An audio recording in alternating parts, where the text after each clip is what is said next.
Welcome to On the Edge with JP Devine from Central Maine Sunday.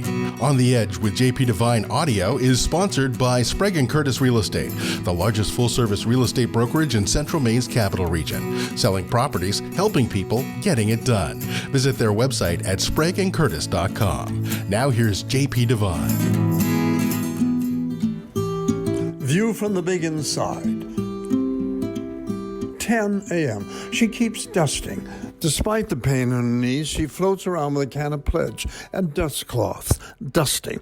I know what's going on here. She's fearing that should they find us here fully corona-ized, sitting in living room chairs, eyes wide, mouths open, gone to the other side, one will say, "Look how clean the house is. My, there isn't a speck of dust on anything."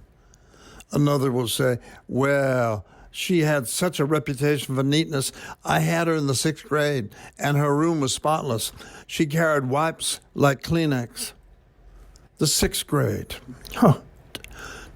If there are 500 people at her funeral, 480 of them will have had her in the 6th grade. She's upstairs now at her desk. I don't know what she does there. The taxes are all done, the bills paid.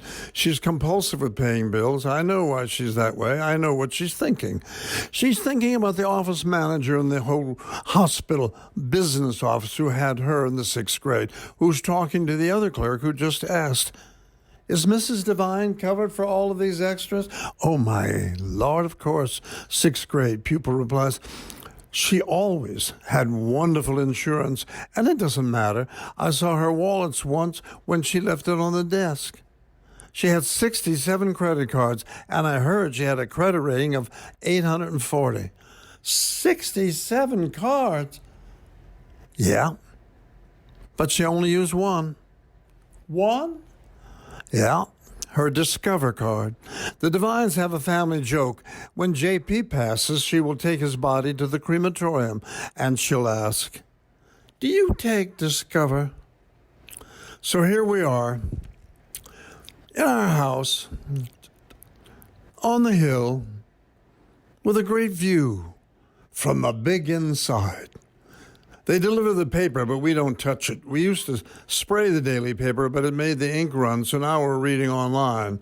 She's sure it's tinged with the virus. She still thinks papers are put together the way they did in Tombstone in 1888, one copy at a time. We've stopped watching the news shows, the ones I watched habitually for the past year. Nicole Wallace, Chuck Todd, even Fox. I like watching Fox because they've been so reassuring and confident, calling the virus a hoax. I pretend they have inside information. It makes me sleep better. Good news. Oh, boy.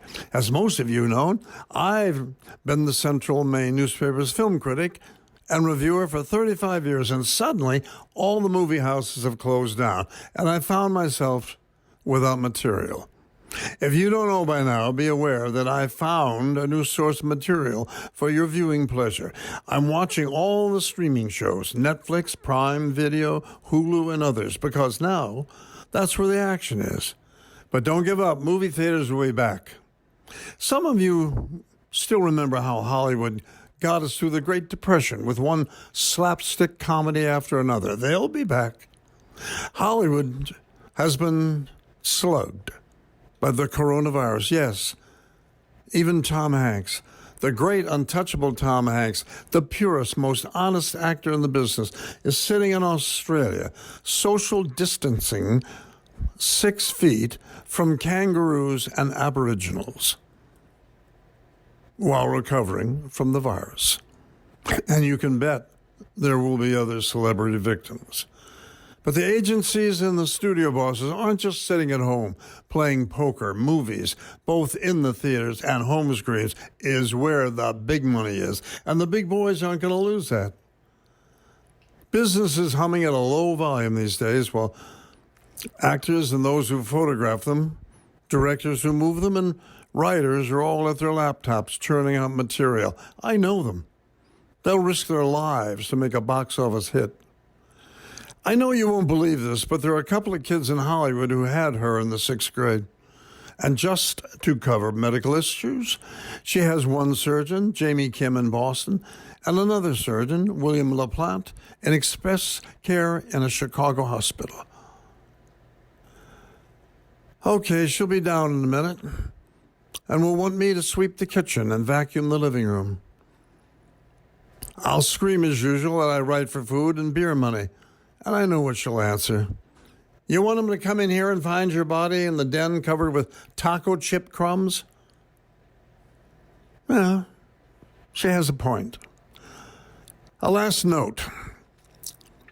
I've been cautioned to avoid barbershops, and I should warn you that should you glimpse me driving through the takeout window at Starbucks, I haven't had a haircut in 2 months, and I'm not planning another one until a cure is found. Oh, I've had long hair before, and it makes me look like Michael Douglas in his Netflix show, The Kaminsky Method. It could be worse. Be brave, readers. Don't lose your reading glasses. I need you. Oh, P.S. If one of our 6th grade kids comes up with a vaccine for this virus, we get first dibs. Thanks for listening to On the Edge with JP Devine from Central Maine Sunday. On the Edge with JP Devine is sponsored by Sprague & Curtis Real Estate, the largest full-service real estate brokerage in Central Maine's capital region. Selling properties, helping people, getting it done. Visit their website at spragueandcurtis.com. Make sure you pick up Central Maine Sunday this week wherever newspapers are sold, and visit our website at centralmaine.com.